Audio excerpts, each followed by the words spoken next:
Modern Warfare 4 had its first update today as a part of day 2 of the beta. The frequency at which we'll see these updates is still unknown. Betas usually move a little bit quicker than they do at launch, so maybe we see an update a day, every other day. Maybe we don't see any more. Point being, they don't follow a set cadence, but our first one is here today, and it came with a handful of changes, but I still think that for some, they were hoping for a bit more. Today, we're taking a look at what changed, what you need to know, and everything in between. So drop your thoughts as we go along, drop a like if you enjoyed the video, and make sure to subscribe for more Modern Warfare 4 and other FPS coverage. I'd love to have in the community.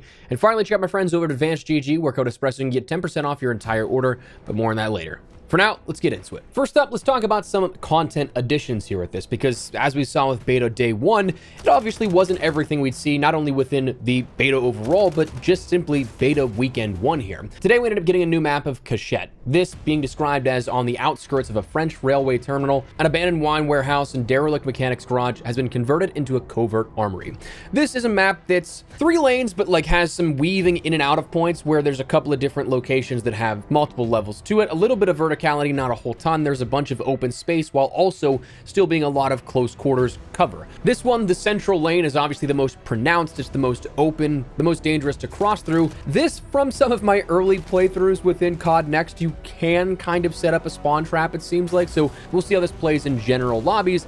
But this was added in as a new map that you can take part in within the beta here. And on top of that, we might have a different map gameplay for this. It might be actually on the same map of Cachette. Not entirely sure which one we'll toss in for the edit, but we also have a new mode of inflation. This one you can kind of think plunder, but in MP. We played this during our next reveal event yesterday, and from the initial playthroughs, like, we kind of got the hang of it, but the objective is to eliminate enemies to collect cash, defeat HVT operators to steal the cash they're carrying, where the richest players that have the most cash on them become marked as HVTs for everyone to see. It's not a real-time ping, but it's a sort of delayed ping. I think it's probably like once every 3 to 5 seconds it will ping your location with an actual like HUD icon for whenever you're in world. It's not just on the minimap. You'll see like the kill icon over or protect icon over somebody. Then if you can survive overtime, you'll get increased cash multipliers. So again, this is where you can kind of make that comparison to plunder, and it seems kind of like it's the same animations and models, at least at the moment,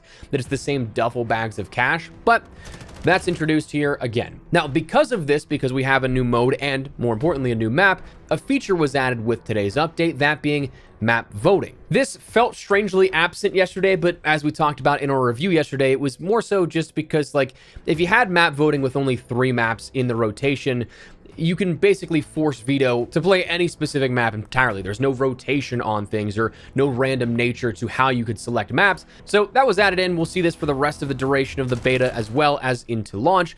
But then outside of that, we saw an update to Transit 213, where they said they brightened shadowed areas and adjusted overall color balance. Personally, I'm in on this. I don't know if it was just like settings or something like that, because I did have settings locked for some reason on some of the settings for PC, where Transit was in particular very shadowy in some areas that, like, it just felt too dark for being a map that was set during the daytime. But I haven't had the opportunity just yet to check out what this is like now after the update, so fingers crossed. Also, maybe I'm just crazy. Maybe I was the only one having visibility issues, but I'd imagine not. I don't know. We saw a few weapons balance, where firstly the ISO Nightshade got a nerf in all of its ranges except for its minimum damage range. So that range that you'll do the least amount of damage at. So most ranges were affected, and the most notable ones definitely were. However, it does seem like from community feedback, initially at least, that it's still a very powerful weapon. So you might not notice it as much as maybe intended, but they also decreased the headshot modifier for this. The ORS 8.6 was also something that got nerfed, where they had the range reductions on its maximum and second highest damage output ranges, and they also decreased that headshot multiplier. Now, on top of that, the Apex attachment also got a nerf, where they increased the time between throws, that being like the throwing knife that you have kitted on the side of the weapon. Right now, that might not necessarily be as noticeable or something that you pay too much attention to, because, I mean, that's something you have to rank the weapon up entirely to. The ORS was definitely something that was a very used weapon, but like the general population of players, how many of them have actually gotten that to the max level to then see that attachment? But all of those have been adjusted as well.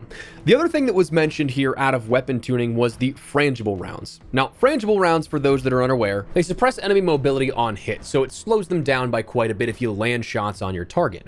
Now, this was immediately noticeable as an attachment in the first day of the beta, with many saying it was overpowered, so it has been adjusted and reduced, where they've reduced the slow duration by 26.8% and the slow magnitude by 21.4%.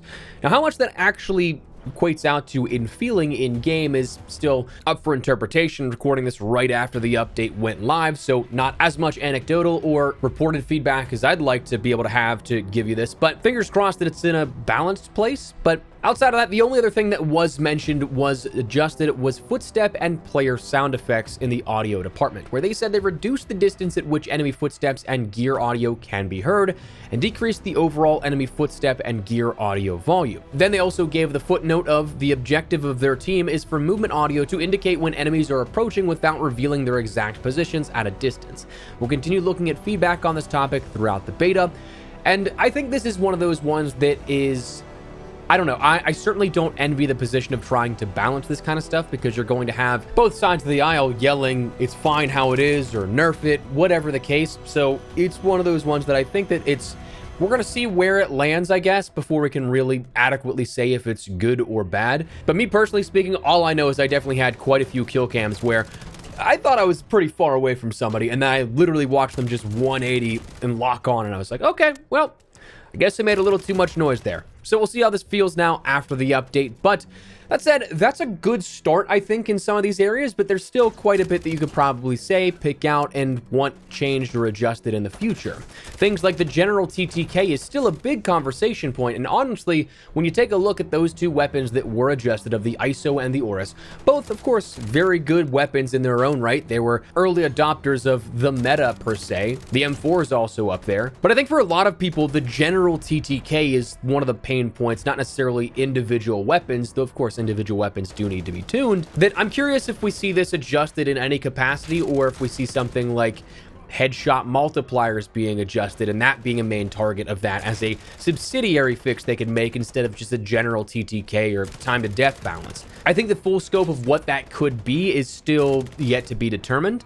Spawns definitely still could use some adjustments. I'd be curious if and when we see any of those, because like we talked about in yesterday's review, you can test something in-house with 100 devs that are solely working on QA and testing these spawns and everything like that. But when you push it out to hundreds of thousands of players across multiple different platforms, you're going to get more information and data on those spawn points in one single day than you'd probably have of like a year testing. So like that is something that I'm sure that all that data is still being compiled, but I'm curious to see how fast we see some turnaround and adjustments to that spawn logic if we do in the beta. And personally speaking, one thing that also stood out to me was I'd love to see some attachment adjustments here. To me, I'm not quite sure why every single one-time scope has a penalty on that for ADS or something else.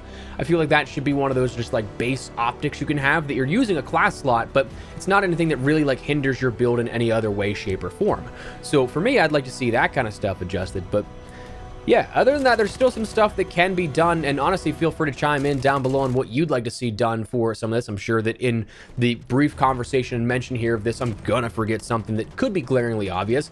The one thing that I do definitely have to go on record and talk about here is matchmaking, because I gotta amend my anecdotal mention from yesterday's review, right? So we addressed it during the initial launch of the beta, and I was like, I'm not sure how much of this is just like people onboarding and still like the pros that I played against in COD Next, mixed with like the most diehard players that are there immediately. And I gotta say, listen, I was playing open matchmaking the entire time, but oh my God, the evening with a party was nightmarish.